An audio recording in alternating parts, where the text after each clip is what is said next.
Olá, queridos, a paz do Senhor, tudo bem com vocês? Quero lhe dar as boas-vindas ao nosso canal, dizer que é uma grande alegria ter você aqui conosco nesse culto de celebração. Então, fica até o final, eu tenho certeza que Deus vai falar com você. Seja bem-vindo e vamos juntos adorar ao nosso Deus. Um bom culto!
Teu amor lutou por mim. Tu tem sido tão bom pra mim. Não tinha valor, mas tudo pagou por mim.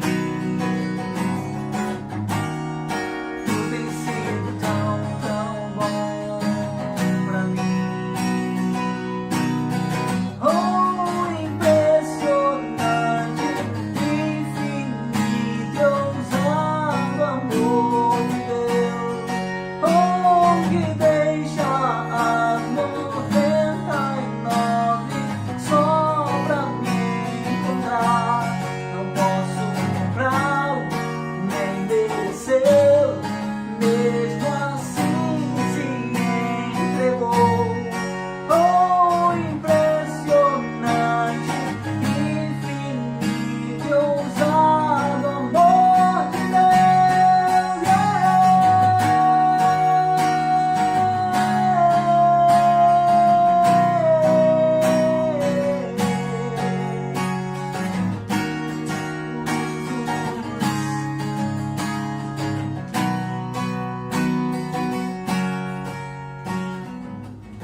Traz luz para sombras, escala montanhas pra me encontrar.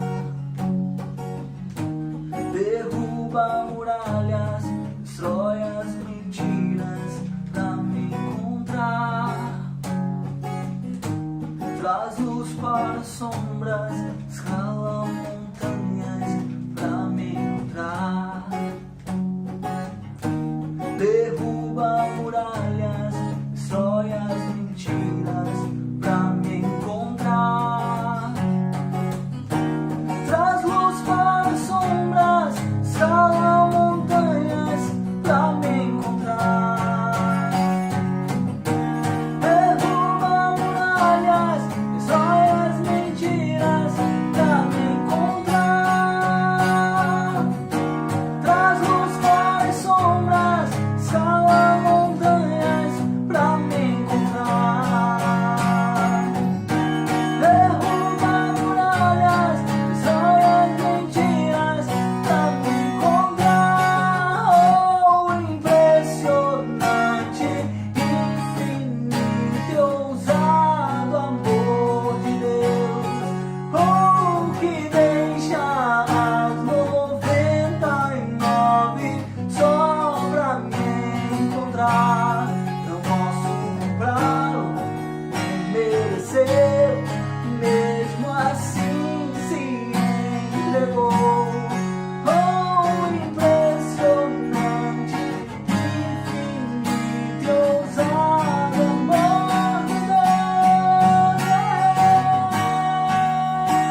Amém, queridos. Glória a Deus. Estamos de volta depois desse louvor tão precioso. Eu tenho certeza que você foi muito abençoado.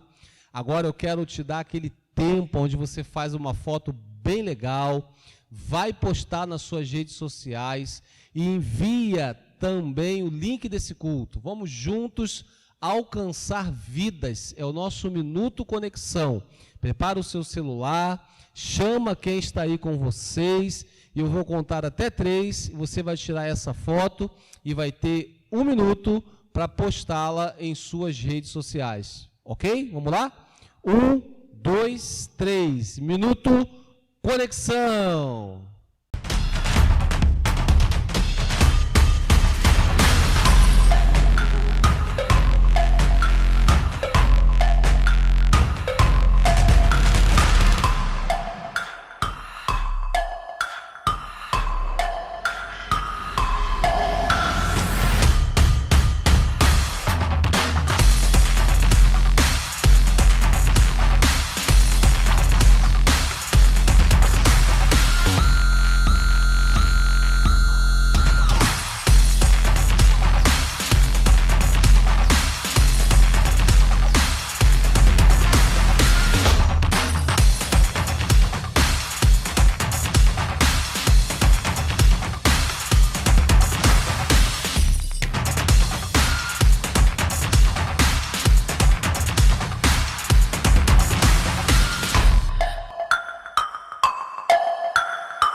Amém, queridos. Glória a Deus. Agora nós vamos ter o privilégio, de consagrar ao Senhor os nossos dízimos, as nossas ofertas.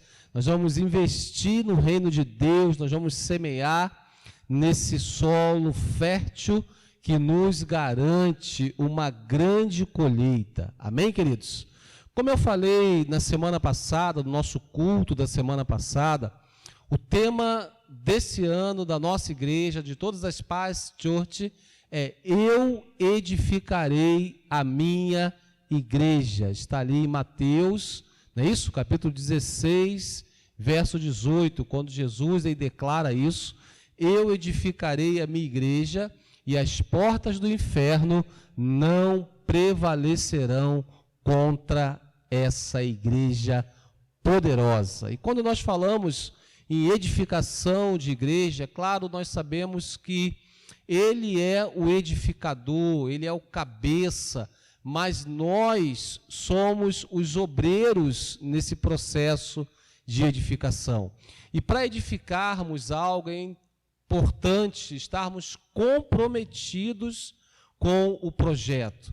E quando eu entendo isso, eu passo a participar, eu passo a devolver o meu dízimo e a minha oferta. Eu quero começar, a partir de hoje, a aprofundar um pouco mais nesse assunto, porque, querido, esse é um assunto extremamente espiritual. Então, eu preciso entender, eu preciso compreender e eu preciso praticar esse princípio. Se eu quero realmente ser um obreiro nessa edificação, eu preciso entender a necessidade de contribuir para essa edificação. E eu contribuo de diversas formas, inclusive através de ofertas, através da fidelidade nos dízimos e nas ofertas. Então, eu vou estar todos os domingos nesse tempo de consagração, nesse tempo de semeadura dos nossos recursos.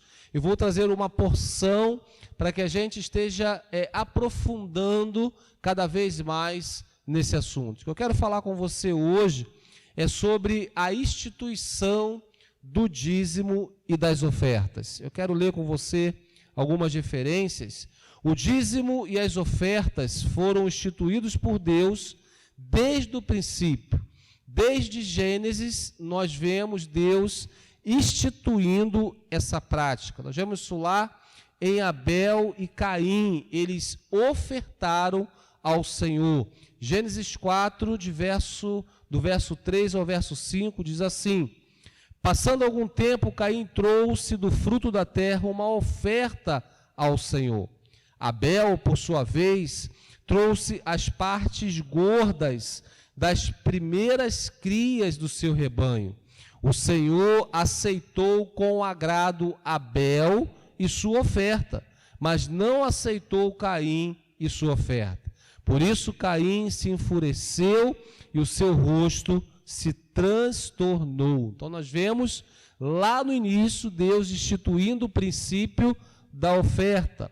Nós vemos também em Gênesis 14, versos 17, 18, 19 e 20, Abraão entregando a Deus o dízimo de tudo. Diz assim a palavra de Deus: voltando a Abrão da vitória sobre Quedorlaomé e sobre os reis que eles se haviam aliado, o rei de Sodoma foi ao seu encontro no vale de Savé, isto é, no vale do rei.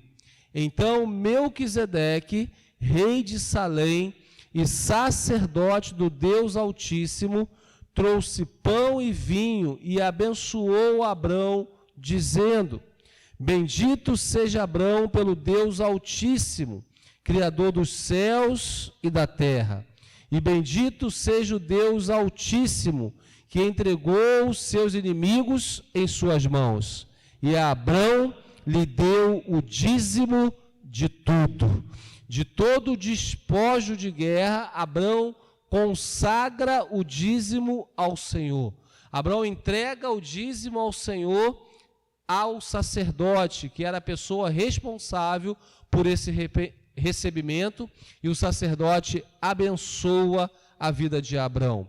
Nós vemos também em Gênesis 28, dos versos 20 ao 22, Jacó fazendo um voto com Deus, né? Jacó votou a Deus entregar-lhe o dízimo de tudo. Diz assim a Bíblia: então Jacó fez um voto dizendo: se Deus estiver comigo, cuidar de mim nesta viagem que estou fazendo, prover-me de comida e roupa, e levar-me de volta em segurança à casa do meu pai, então o Senhor será o meu Deus. E esta pedra que hoje coloquei como coluna, servirá de santuário de Deus, e de tudo, fala comigo assim, de tudo o que me deres, certamente te darei o dízimo. Amém, queridos? Percebe então, desde o início, desde Gênesis, o dízimo e a oferta sendo instituído. E de fato, a prática do dízimo e das ofertas já ocorria antes da lei, que é um período compreendido de Adão até Moisés. Foi determinado por Deus também durante a lei. É um período compreendido de Moisés até Cristo. Eu quero ver com você 3 referências para fundamentar isso que eu estou falando. A primeira é Deuteronômio 16, versos 9 e 10, diz assim: contem 7 semanas a partir da época em que vocês começarem a colheita do cereal. Celebrem então a festa das semanas ao Senhor, ao seu Deus, e tragam uma oferta voluntária, conforme as bênçãos recebidas do Senhor, do seu Deus. Deuteronômio 14, 22 diz assim: separem o dízimo de tudo o que a terra produzir anualmente, porque a colheita ela é anual, e eles separavam o dízimo de tudo que a terra produzia para devolver, para consagrar ao Senhor. E Malaquias, capítulo 3, verso 10, você conhece essa referência, diz assim: tragam o dízimo todo ao depósito do templo, para que haja alimento em minha casa. Põe-me à prova, diz o Senhor dos Exércitos, e vejam se não vou abrir as comportas dos céus e derramar sobre vocês tantas bênçãos que nem terão onde guardá-las. Promessa de Deus para mim, promessa de Deus para você, a partir da nossa fidelidade. Então, queridos, nós percebemos que o dízimo ele é instituído no início, em Gênesis. Não só o dízimo, como também as ofertas, ele é confirmado no período da lei, que compreende de Moisés até Malaquias, e ele permanece no tempo da graça. Período que começou com Cristo e vai até a consumação dos séculos. Eu quero fundamentar também com referências bíblicas.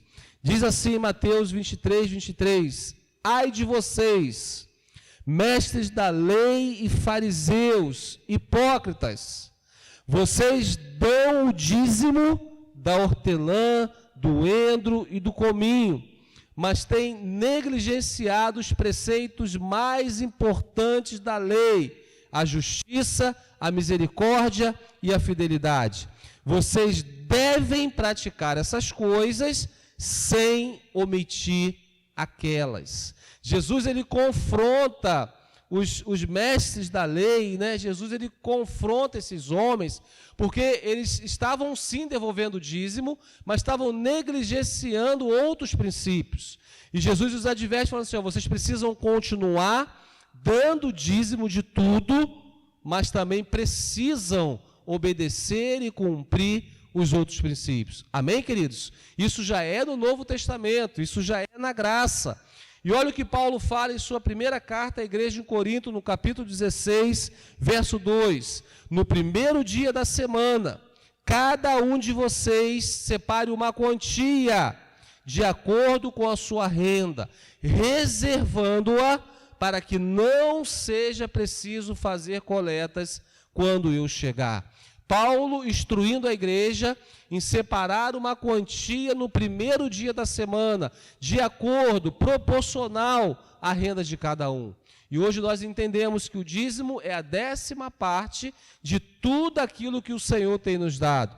E a oferta é o extraordinário. E a Bíblia vai dizer em 2 Coríntios, capítulo 9, verso 6, o seguinte: lembre-se, aquele que semeia pouco também colherá pouco, e aquele que semeia com fartura também colherá fartamente. O texto segue: cada um dê conforme determinou em seu coração, não com pesar ou por obrigação, pois Deus ama quem dá com alegria. Amém, queridos? Então nós vemos a instituição do dízimo e das ofertas, começando em Gênesis, passando por todo esse período inicial, permanecendo durante a lei, durante toda a velha aliança e continuando a partir de Jesus, permanecendo também na graça. Então, eu e você que entendemos esse princípio, que praticamos esse princípio, estamos debaixo dessa bênção. Quando eu entendo que para edificar uma igreja eu preciso estar comprometido com essa igreja local, eu preciso entender que tudo que eu tenho e tudo que eu sou é por causa da graça de Deus, é por causa do favor de Deus, e aí com alegria eu devolvo, com alegria eu semeio, com alegria eu consagro. Eu quero orar com você, porque você pode fazer isso agora mesmo, através desse QR Code que está aparecendo na sua tela. Você pode devolver o seu dízimo, você pode fazer uma oferta generosa e investir no reino de Deus através da nossa igreja local. Pai, muito obrigado. Obrigado pela revelação da Tua palavra. Obrigado pelo fundamento que nós encontramos na Tua palavra para a prática do dízimo e das ofertas. Obrigado a Deus que isso existe desde o princípio, desde o início, desde o Gênesis, e permanece durante a graça, permanece durante esse tempo tão precioso que temos vivido por causa do favor de Deus nas nossas vidas. Pai, revela isso àqueles que ainda têm esse assunto de forma obscura. Traga revelação, traga convencimento, e que possamos juntos poder investir para a edificação de uma igreja forte, de uma igreja poderosa, de uma igreja relevante. Eu quero orar pela sua vida, eu quero orar pela sua família, pedir que o Senhor continue sustentando, pedindo que o Senhor continue multiplicando recursos, provisões sobre a sua vida, e que você possa entender a necessidade de ser fiel ao Senhor. Que o Senhor te abençoe, que o Senhor te fortaleça, e que o Senhor te faça prosperar muito nesse ano de 2022. Nós ligamos aqui na terra no nome poderoso de Jesus Cristo, a fim de que seja ligado nos céus. Amém, amém, amém. Glória a Deus, aleluia. Você pode aplaudir Jesus aí na sua casa. Amém, querido? Você vai ter agora um tempo para fazer isso com calma. Deus te abençoe e uma boa semeadura.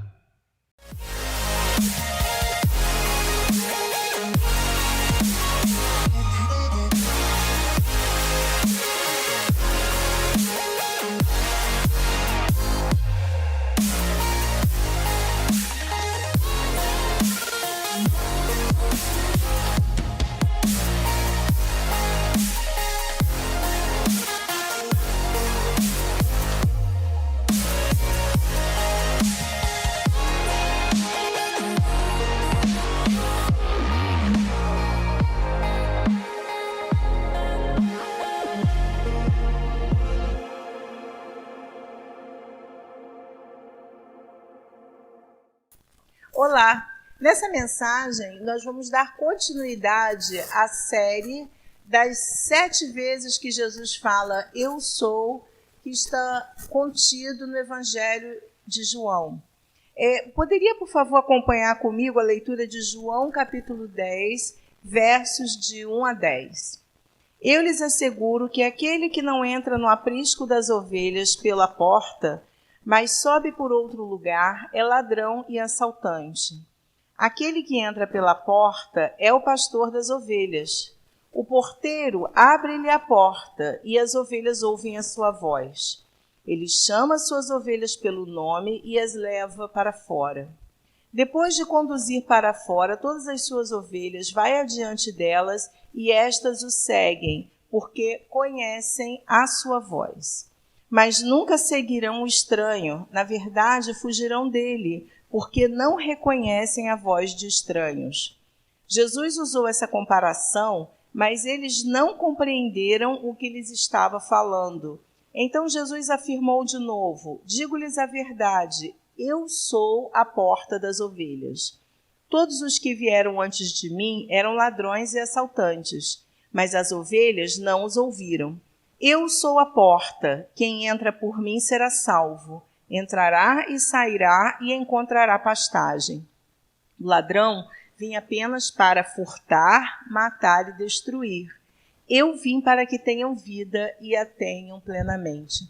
Nesse texto de João 10, Jesus faz 2 declarações. A primeira delas é que ele é a porta das ovelhas. E a segunda declaração, que será a próxima mensagem, quando diz que ele é o bom pastor. Então vamos pegar esse início. As duas declarações estão praticamente no mesmo contexto, mas há especificidades quanto à porta e quanto a ser o bom pastor. Então nessa mensagem agora nós vamos nos centrar, vamos focar quando Jesus diz eu sou a porta. O que é uma porta? É uma abertura feita na parede, ao nível do pavimento, para permitir a entrada ou saída. Há vários tipos e significados de portas e usos em nossos dias, inclusive expressões. Porta aberta. A minha porta está sempre aberta para você. Então, isso refere-se a um convite. Porta giratória. É aquela porta muito usada em agências bancárias, na verdade, em que as pessoas entram e saem ao mesmo tempo. Conversar a portas fechadas. Isso significa em intimidade, isolamento. Ao pé da porta. Isso fala de vizinhança. Ele mora ao pé da minha porta, está sempre ao pé da minha porta. Então fala dos vizinhos, das pessoas que moram perto de você.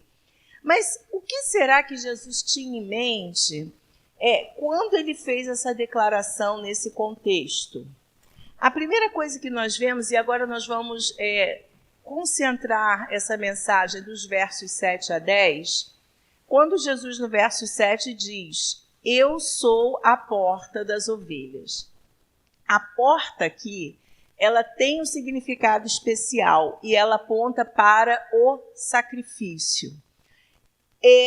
existia a porta das ovelhas. Você sabe que o muro de Jerusalém ele tinha 12 portas. Quando Neemias ele começou a reconstrução dos muros, a primeira porta que ele restaurou foi justamente a porta das ovelhas. Isso está em Neemias 3:1. Havia uma porta nos muros de Jerusalém chamada Porta das Ovelhas. Foi a primeira a ser restaurada por Neemias. E isso tem um significado simbólico muito importante, porque o sacrifício, as ofertas, elas eram feitas a partir do momento em que as ovelhas entravam por essas portas e eram entregues, elas eram sacrificadas ao Senhor, oferecidas ao Senhor. Então, quando Neemias ele restaura a porta das ovelhas, ele está restaurando, possibilitando a restauração dos sacrifícios, das ofertas ao Senhor, que viabilizaria a comunhão com Deus. Então, era o local onde as ovelhas entravam para serem ofertadas ao Senhor. Então, quando o Senhor diz, eu sou a porta das ovelhas, ele está falando aqui de uma forma também simbólica, apontando para o seu sacrifício como Cordeiro Santo de Deus. Quando nós lemos também João 10, mais à frente nos versos 17 e 18, Jesus declara, por isso é que meu Pai me ama, porque dou a minha vida para retomá-la. Ninguém a tira de mim, mas eu a dou por minha espontânea vontade. Tenho autoridade para dá-la e para retomá-la. Essa ordem recebi de meu Pai. Então, Jesus ele já está apontando aqui para a entrega que ele faria. Jesus não foi sacrificado na cruz, não foi morto na cruz como alguém que não quisesse ir.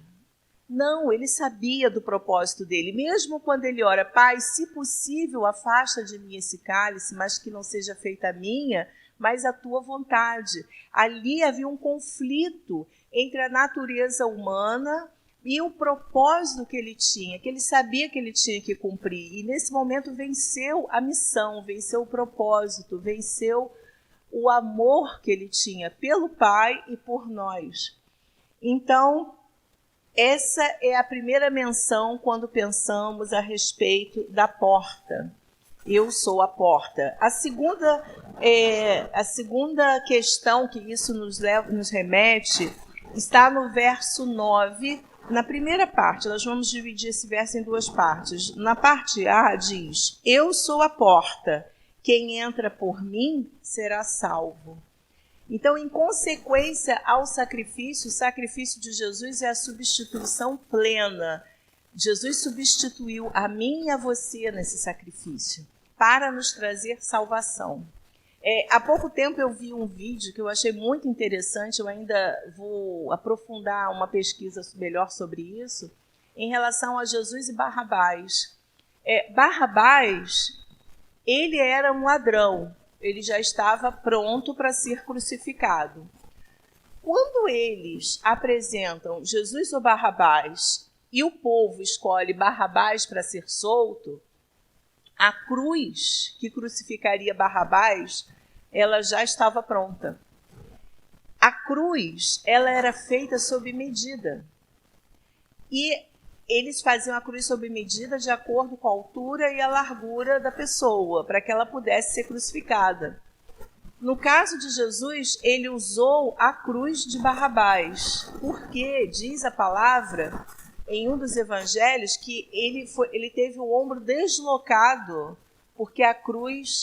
porque ele não alcançava o local devidamente para ser devidamente crucificado. Então ele teve um deslocamento no ombro.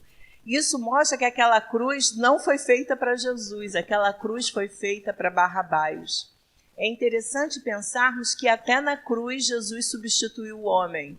A cruz que foi feita para Barrabás, ela levou crucificado o nosso Senhor, o nosso amado. Até ali Jesus já estava mostrando que ele seria o substituto perfeito para a humanidade, para os pecados, para cumprir o juízo de Deus na carne, no sacrifício perfeito e único. Em Romanos 5, de 8 a 10, nós lemos: mas Deus demonstra seu amor por nós. Cristo morreu em nosso favor quando ainda éramos pecadores. Como agora fomos justificados por seu sangue, muito mais ainda seremos salvos da ira de Deus por meio dele. Se quando éramos inimigos de Deus, fomos reconciliados com ele mediante a morte de seu filho, quanto mais agora, tendo sido reconciliados, seremos salvos por sua vida. A cruz, ela não deteve o Senhor, ele ressuscitou. E nós fomos salvos pelo sangue de Cristo, nós estamos sendo salvos com o processo de santificação pela graça de Deus, e nós seremos salvos futuramente quando tivermos o nosso encontro eterno e passaremos a viver na eternidade. Então a salvação, ela acompanha esse caminho. É por isso que depois nós vamos aprofundar quando Jesus diz: eu sou o caminho, a verdade e a vida. Ele não é só a porta, ele é também o caminho. Apocalipse 12, de 10 a 11, diz: então ouvi uma forte voz do céu que dizia: agora veio a salvação, o poder e o reino do nosso Deus, a autoridade do seu Cristo, pois foi lançado fora o acusador dos nossos irmãos, que os acusa diante do nosso Deus dia e noite. Eles o venceram pelo sangue do Cordeiro e pela palavra do testemunho que deram. Diante da morte, não amaram a própria vida. Então, aqui esse texto, ele ressalta a salvação, o poder e o reino do nosso Deus, a autoridade de Cristo. Pois foi lançado o acusador, aquele que nos apontava, aquele que nos oprimia, que nos julgava. Satanás e seus demônios, eles foram derrotados pelo sacrifício de Jesus na cruz do Calvário, amém? E por isso nós somos salvos, somos libertos de todo pecado. Você não precisa mais carregar o peso do pecado sobre a sua vida, nem eu, porque Jesus levou ele na cruz, levou todos os nossos pecados, todas as nossas mazelas, todas as nossas dores. Ele morreu e ele ressuscitou por nós, por amor a nós, amém? Um terceiro aspecto que nós vemos é que a porta, ela aponta para o amor e o cuidado. Ainda no verso 9, na segunda parte, diz: entrará e sairá, encontrará pastagem. Então, Jesus, ele faz essa explicação. Primeiro ele fala tudo, que ele é a porta e que ele é o bom pastor, mas fica meio confusa a mensagem, eles não entendem muito bem. Então depois ele explicita, como um grande mestre, dos versos 7 a 10, ele explica o que é ser a porta, e depois ele vai falar sobre o que é ser o bom pastor. Então ele diz: entrará e sairá, porque a porta é um lugar de passagem, e encontrará pastagem. Então nós vemos que a salvação, ela é apenas, entregar a vida a Jesus é apenas o início desse processo de salvação, porque Jesus é o nosso Salvador, ele é a porta, mas nós somos salvos para viver o amor e o cuidado eternos de Deus. Você sabe o que é isso? Há cristãos que não vivem essa dimensão nas suas vidas. Eles entregaram sua vida a Cristo e creem que são salvos, que se morrerem são salvos. Mas eles não se abrem, não se apropriam desse amor e cuidado diário de Deus. Esse cuidado que é 24 horas. Isso é bíblico. existe um amor e um cuidado de Deus da nossa vida nos mínimos detalhes. E à medida que nós vamos andando com Cristo, nós estreitamos o nosso relacionamento, nós vamos criando códigos de amor com Deus. Eu costumo falar isso. Há momentos em que Deus fala com você com tanta intimidade, Ele conhece o seu coração, Ele sabe aquilo que alcança você, Ele sabe aquilo que me alcança, que eu sei exatamente quando Ele quer falar comigo. E isso realmente é muito interessante, ver a forma como que Deus, Ele nos conhece e Ele nos atrai para estar perto dEle, para ser amados por Ele, cuidados por Ele. Jesus mesmo declarou isso anteriormente em Mateus 6, um texto bastante conhecido, a partir do verso 25, Mateus 6. Portanto, eu lhes digo, não se preocupem com suas próprias vidas, quanto ao que comer ou beber, nem com seus próprios corpos, quanto ao que vestir. Não é a vida mais importante do que a vida, e o corpo mais importante do que a roupa. Observem as aves do céu, não semeiam, nem colhem, nem armazenam em celeiros, contudo o Pai Celestial as alimenta. Não tem vocês muito mais valor do que elas? Quem de vocês, por mais que se preocupe, pode acrescentar uma hora que seja a sua vida? Por que vocês se preocupam com roupas? Vejam como crescem os lírios do campo. Eles não trabalham nem tecem. Contudo, eu lhes digo que nem Salomão, em todo o seu esplendor, vestiu-se como um deles. Se Deus veste assim a erva do campo, que hoje existe e amanhã é lançada ao fogo, não vestirá muito mais a vocês, homens de pequena fé. Então Jesus ele chama a nossa atenção para o cuidado de Deus com a natureza. Olhe a beleza das orquídeas, olhe a beleza dos girassóis, olhe a beleza daquilo que a gente chama mato no campo. Tem nome, nós aqui não conhecemos, nós chamamos de mato. Olhe para a beleza das aves, dos animais, olhe para a perfeição da natureza. Nós não devemos adorar a natureza, mas nós devemos contemplar a natureza para nos aproximarmos ainda mais do Criador. Amém? E Jesus continua, não se preocupem dizendo o que vamos comer, o que vamos beber, o que vamos vestir, pois os pagãos é que correm atrás dessas coisas, mas o Pai Celestial sabe que vocês precisam delas. Então não é que Jesus esteja banalizando as nossas necessidades físicas, mas ele está dizendo que Deus sabe que eu preciso delas. E ele termina de forma tão linda. Busquem, pois, em primeiro lugar, o reino de Deus e a sua justiça, e todas essas coisas lhe serão acrescentadas. Portanto, não se preocupem com o amanhã, pois o amanhã se preocupará consigo mesmo.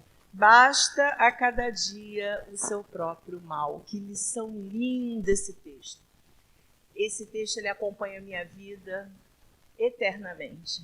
Mateus 6, de 25 a 34, é tremendo. Naqueles momentos de ansiedade, de momentos de insegurança, de incerteza, em que nós precisamos blindar o nosso coração, blindar a nossa mente das notícias, blindar a nossa alma com o amor e o cuidado de Deus. E por fim, o último aspecto, a porta, ela aponta para a autoridade e para a legitimidade. Quando Jesus diz no verso 10, o ladrão vem apenas para furtar, matar e destruir. Eu vim para que tenham vida e a tenham plenamente. Aqui Jesus ele está dizendo que ele veio com um propósito de nos dar vida plena.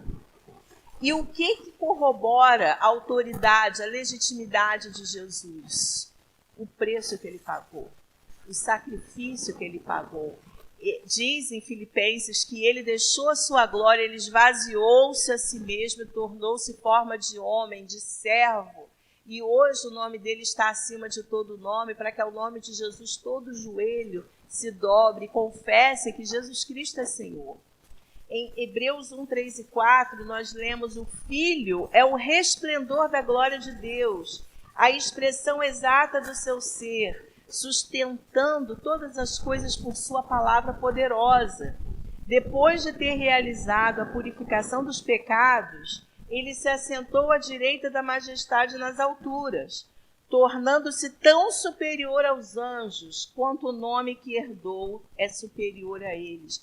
Nós servimos ao Deus que é superior a todos. Ele tem autoridade, ele tem legitimidade, ele não é como o ladrão.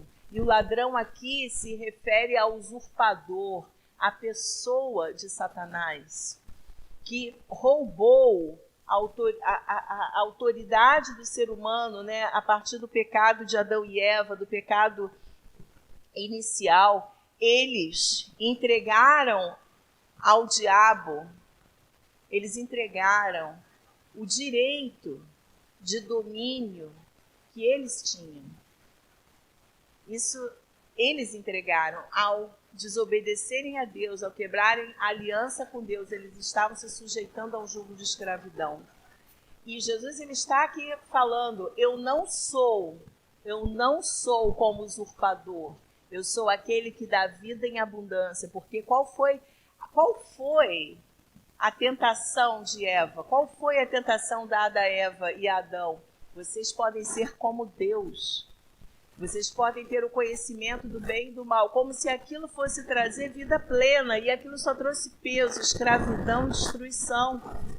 Aquilo que parecia uma proposta de liberdade era uma proposta que escravizaria eles e toda a sua geração futura. E Jesus, ele diz: eu não sou como usurpador, eu sou o caminho, a verdade e a vida. Eu sou a porta. Eu não vim criar janelinhas, eu não vim criar entradas, eu entro pela porta, eu tenho autoridade, eu sou a própria porta, eu sou a própria autoridade. Então, Jesus, ele ganhou isso, esse direito. E nós precisamos reconhecer isso quando nós entramos por essa porta que é Jesus. E eu gostaria de concluir dizendo: em 2021, portas se fecharam e outras tantas podem ter se aberto. Nós estamos no início de um ano, é tempo de agradecer e de renovar, mas especialmente escolher a porta pela qual podemos entrar nesse novo ano, para que tenhamos uma vida plena. Qual porta tem se aberto na sua vida? E qual é a porta que você decidiu seguir, que você decidiu entrar e viver a partir dela? Isso vai fazer toda a diferença nesse novo ciclo que começa agora. Um novo ano é também um tempo de renovar esperanças, de nos identificarmos com Jesus e de continuarmos andando. É preciso entender que não dependemos de governos, de políticos, de situação econômica, porque eles não são a porta, mas Jesus é a porta. E eu convido você, meu irmão, minha irmã, meu colega, você que está ouvindo essa mensagem, que ainda não decidiu entrar por essa porta, venha e siga o Senhor. Porque a porta está aberta a todos, seja qual for o seu passado, a sua religião, seja qual for a sua crença, seja quem você for, a porta ainda está aberta para você. E um dia essa porta se fechará. Um dia não haverá mais tempo. Isso também é falado pela palavra de Deus.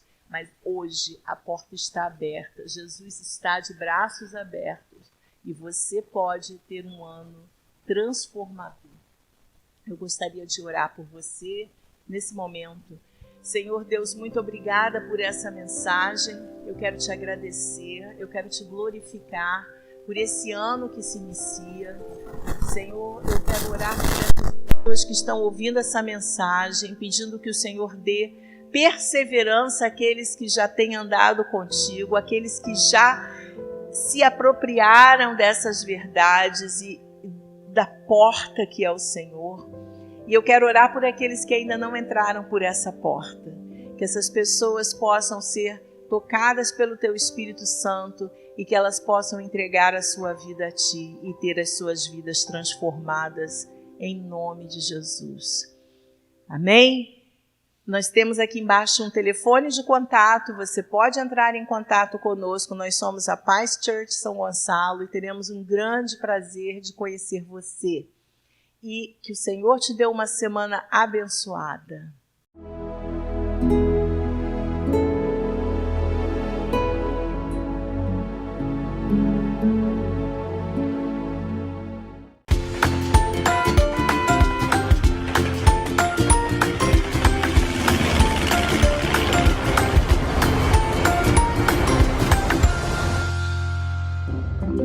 Mestre, o que eu devo fazer para poder alcançar a vida eterna? Por que você me chama de bom? Só Deus é bom e mais ninguém. E você conhece os mandamentos. Não cometa adultério, não mate, não roube, não dê falso testemunho contra ninguém e respeite o seu pai e a sua mãe. Mas desde criança eu tenho seguido a todos esses mandamentos. Falta mais uma coisa para você fazer. Venda tudo que você tem e dê aos pobres, e assim você terá riquezas no céu. Depois venha e siga-me.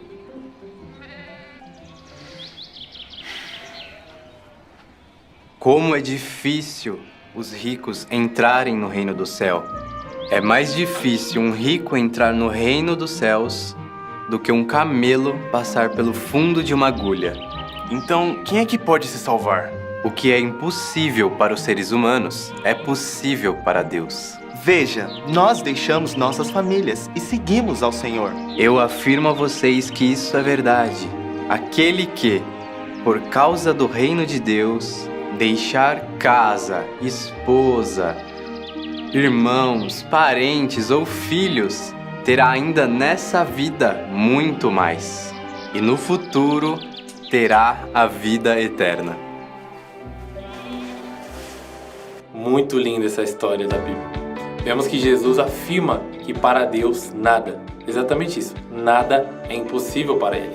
Então, se você tem alguma pessoa que você conhece que ainda não aceitou Jesus, declare junto comigo o versículo principal. O que é impossível para os seres humanos é possível para Deus. Lucas capítulo 18, versículo 27. Vamos repetir comigo? O que é impossível para os seres humanos é possível para Deus. Lucas capítulo 18, versículo 27. Isso aí, declare isso orando pela pessoa que você quer ganhar para Jesus. Bom, eu já vou indo. Agora fique com o quiz bíblico que vocês tanto amam. Tchau! E aí, gente, vocês estão animados? Tenho certeza que sim. Preparei algumas perguntas para você sair daqui com essa história na ponta da língua.